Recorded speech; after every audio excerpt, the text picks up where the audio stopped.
지난번 F5 전투기가 추락을 했습니다. 그래서 고 심정민 소령님께서 순직을 하셨습니다.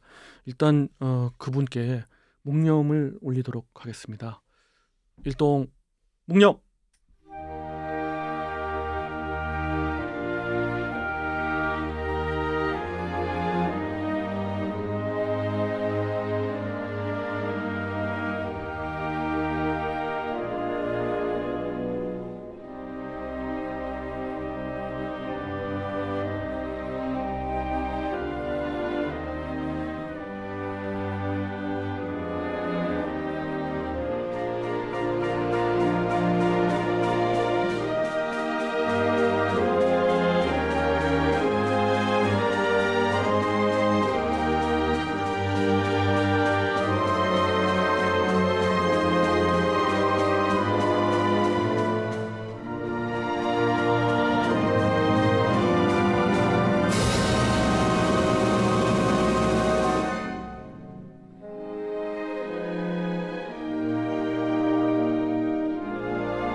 네, 이번 시간은 고 심정민 소령님의 추모를 기리는 뜻에서 한번 묵념으로 시작을 했습니다. 오프닝을 대체한 걸로. 그렇습니다. 예. 밀떡이 시작됐고요.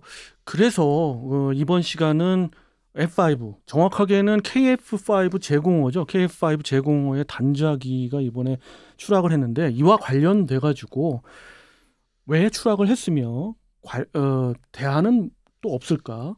또는 그거에 관련된 여러 가지 이야기들 한번 나눠보도록 하겠습니다.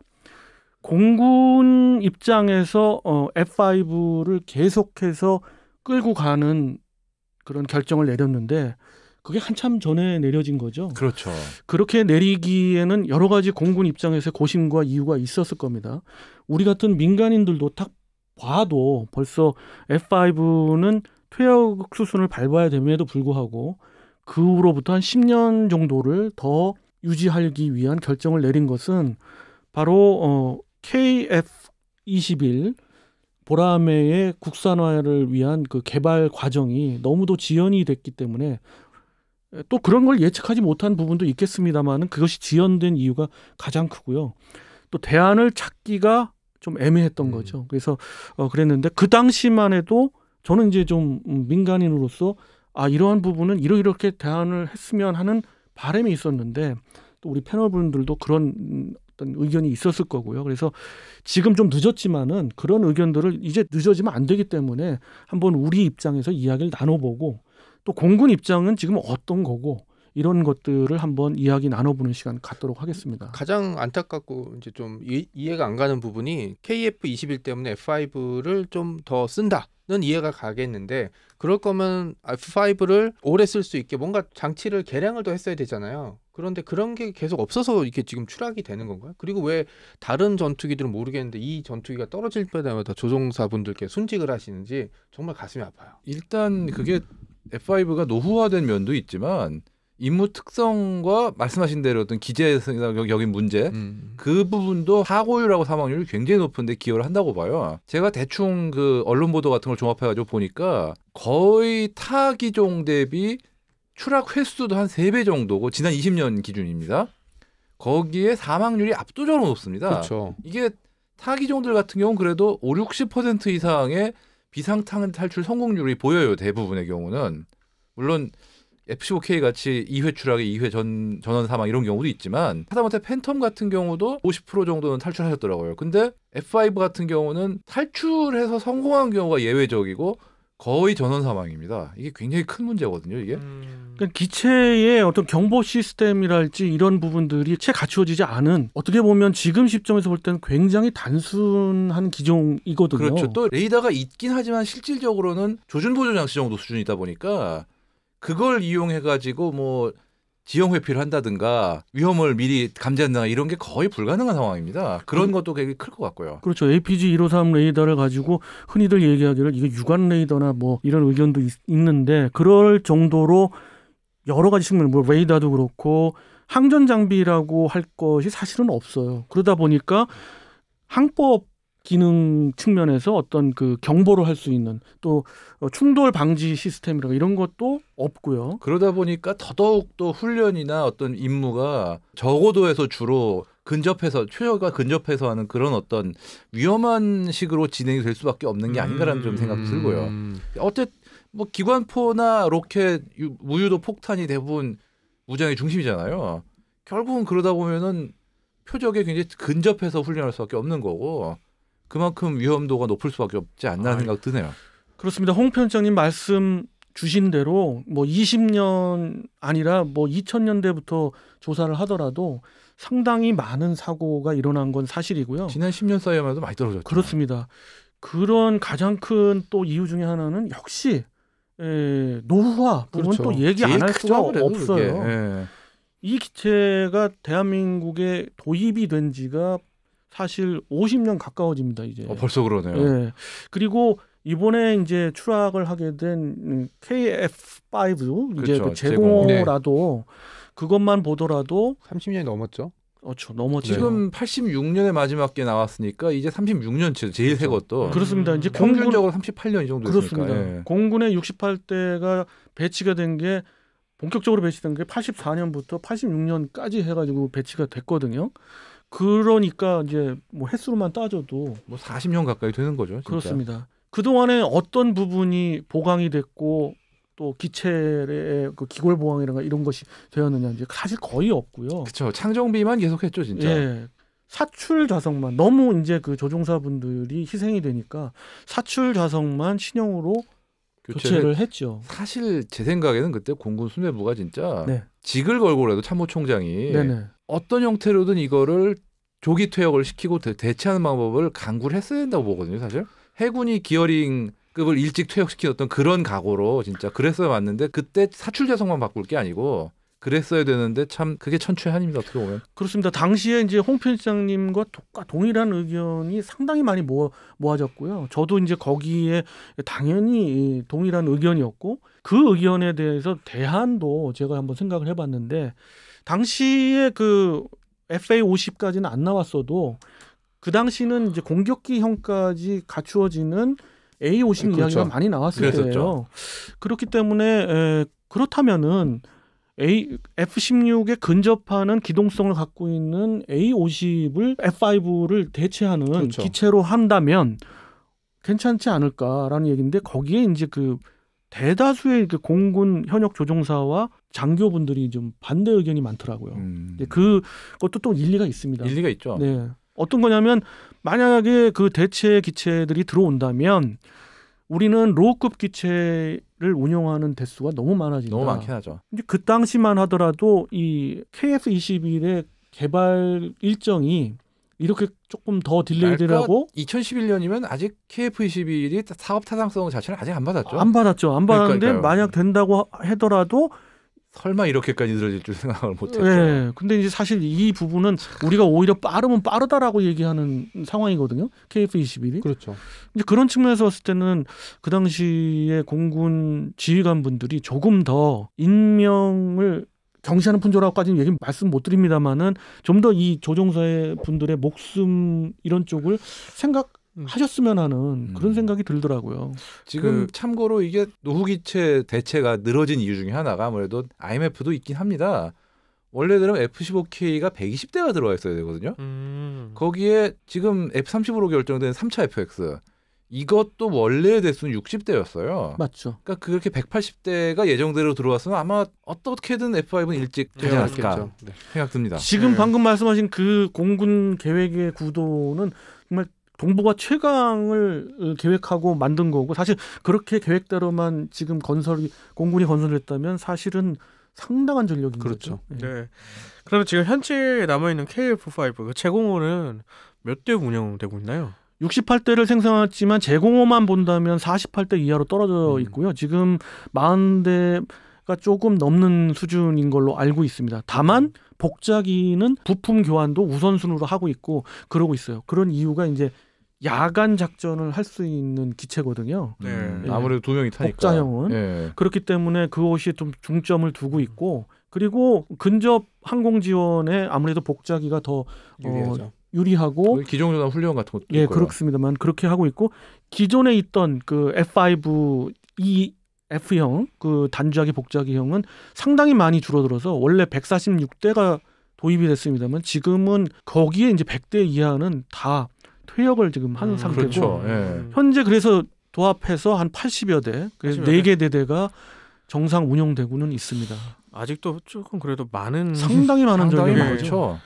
아니 그러면 우리나라 외에 혹시 다른 나라도 운영을 물론, 하나요? 예, 14개국이 이 F5를 아직은 운영하고 있고요. 그러나 대부분 국가들은 이제 F5가 주력일 정도로 공군 전력이 이제 낙후되어 있는 정말 아프리카 가난한 나라들. 예, 예. 나 뭐 이런 국가들이 네. F5를 계속 운영이라고 솔직히 해야겠습니다. 근데 사실은 운영다운 운영은 아니죠. 유지죠. 예.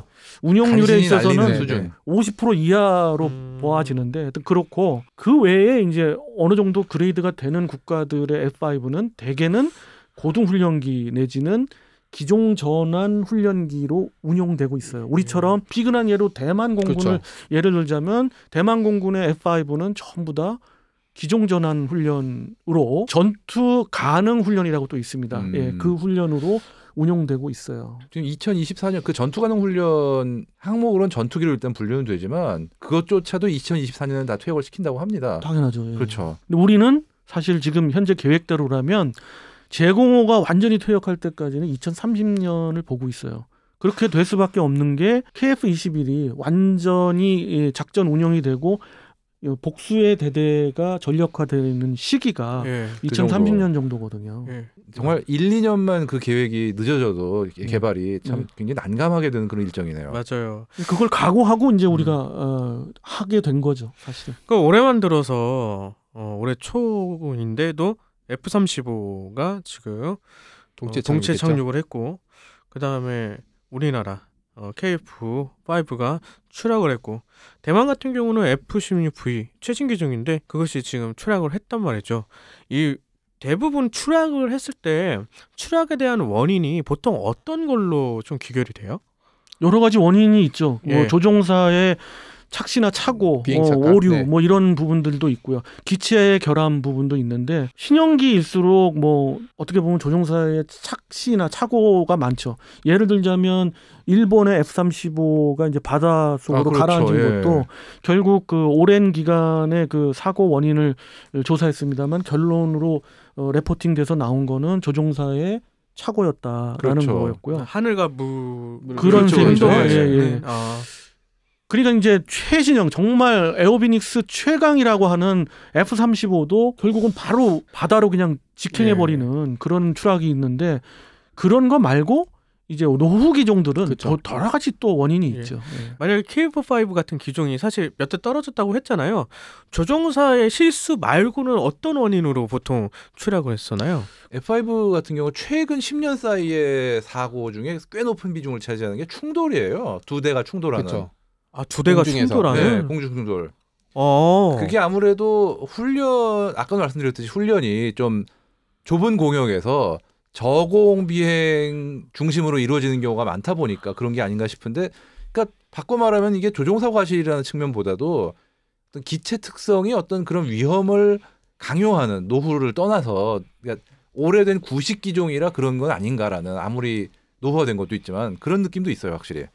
충돌 방지 시스템 같은 거를 장착을 하고 싶어도 워낙 기본 베이스가 아날로그형 기체이기 때문에 그렇게 따지면 또 상당한 부분 디지털로 바꿔야 되고 뭐 조종석까지 개량을 해야 되는데 그러기에는 F5의 규모랄지 또 우리가 거기에 저성능 기체에 투자를 하기에는 또 이제 손이 안 가는 거죠. 사실 이게 90년대에서 2000년대 초반 사이에 이 F5를 그래서 좀 현대화를 해보자. 네. 레이더도 바꾸고 뭐 항전 장치도 바꾸고 이런 식으로 해가지고 그래도 현대화를 해보자라는 논의는 있었는데 가성비가 나쁘다라는 어떤 결론 때문에 또 그게 결국은 뒤로 밀려졌죠. 또 그때만 해도 F-15K를 120대를 들여올 꿈에 부풀어 있었으니까. 그냥 마지막으로 제 대안으로 말씀드리자면은 FA50에 대한 뭐 수출 이야기도 있고 뭐 많이 있잖아요. 네네. 그리고 블록 10으로 업그레이드가 계획도 있고 블럭 20 계획도 있어요. 그런 측면에서 봤을 때 블럭 10과 20의 계획이 있다면 당연히 이 기체도 저성능 기체는 아닙니다. 어느 정도 대북한 능력으로 봤을 때는 상당한 수준의 기체이고요. 그렇다면 우리한테 완전히 전력화된다고 했을 때 보탬이 되거든요. 그리고 60대 정도만 더 들여와서 지금 보유하고 있는 60대는 한참 전에 우리가 도입된 거니까 그 기체들은 중고 기체로 해외 시장에 노크를 한다면 지금 살 수 있는 국가들 많을 것 같아요. 그렇죠. 지금 대당 280만 불 정도 하는 그런 기체를 가지고 그 정도 수준의 그런 그 기체들을 싸게 도입을 동남아 국가랄지 뭐 아프리카 국가들이 할 수 있으니까 소요되는 시장, 그 수요 시장은 있다고 봐요. 그리고 뭐 그런 경제적인 논리를 떠나서 사실 사람의 목숨을 돈으로 따지는 뭐 감정적인 문제를 떠나서 특히 조종사 양성이 굉장히 어렵잖아요. 네. 그런 진짜 힘들고 어렵게 양성한 조종사를 어처구니 없는 그런 기체의 노후화라든지 이런 걸로 잃는다는 거는 가성비 측면에서 진짜 최악이거든요. 그렇죠. 그러니까 공군 입장에서는 로우급 기체를 더 들여올 수 없다. 라고는 하지만 그게 사실 사람의 목숨이랑 한다면 따질 수 없는 부분이거든요. 뭐 단기간이라도 말씀하신 대로의 대안도 검토해 볼 만한 가치는 있지 않을까 생각은 듭니다. 이 시점에서 그 원주 공군기지를 한 10년 조금 넘은 전에 저희가 방문했을 때 그 비행 단장님이 이야기하신 것 이제는 이야기할 수 있으니까 말씀을 좀 드려보면 제발 교체해 주십시오라는 한마디였어요. 왜냐? 비행단을 운영하면서 그때 F5에 수많은 위험들이 있었고 요즘 뭐 F-35에 동체 착륙하지만 거기는 동체 착륙이 1년에 한두 번씩 있었다라는 이야기를 하셔요. 그래서 이런 부분은 알려지지 않은 부분들도 분명히 있기 때문에 사실 좀 간절히 바라고는 싶습니다만 이번 기회에 공군 수뇌부 분들 이하 또 관련 분들이 조금은 좀 다른 시각을 가지고 그럼요. 한번 생각을 해보셨으면. 정치권에서도 최근에 모 유력 당 대표가 이거는 빨리 교체해야 된다고 얘기했을 정도니까 이런 것만큼은 정치권하고 군이 좀 합심을 해가지고 빨리빨리 좀 좋은 쪽으로 해결했으면 좋겠습니다. 정 안 되면 최근 F-16 초기형들이 이제 많이 풀리고 있거든요. 그런 거 들여오든지 아니면 리스를 해서라도. 그건 좀 어렵습니다. 리스도 물량이 없어요 지금. 지금 알막에 그 부분들을 사실은 조사해 봤는데 아예 지금 뭐 없는 상황입니다. 자, 이렇게 해서 이번 시간은 F5 추락 사고 좀 무거운 그렇죠. 주제였습니다만은 우리가 꼭 다뤄야 할 상황이기 때문에 당연한 거고요. 예, 그래서 한번 밀떡에서 다뤄봤고요. 우리 밀떡의 의견들을 좀 반영해 주셨으면 하는 마음에서 이 시간 마치도록 하겠습니다. 다음 시간에 또 다른 주제를 갖고 많은 주제를 다루고 싶지만 이런 주제는 더 이상 다루고 싶지 않습니다. 아 진짜입니다. 네, 아 네. 진짜. 네. 네, 그렇습니다. 다음 시간에 또 다른 주제를 갖고 여러분 찾아뵙도록 하겠습니다. 청취자 여러분께 경례 밀떡!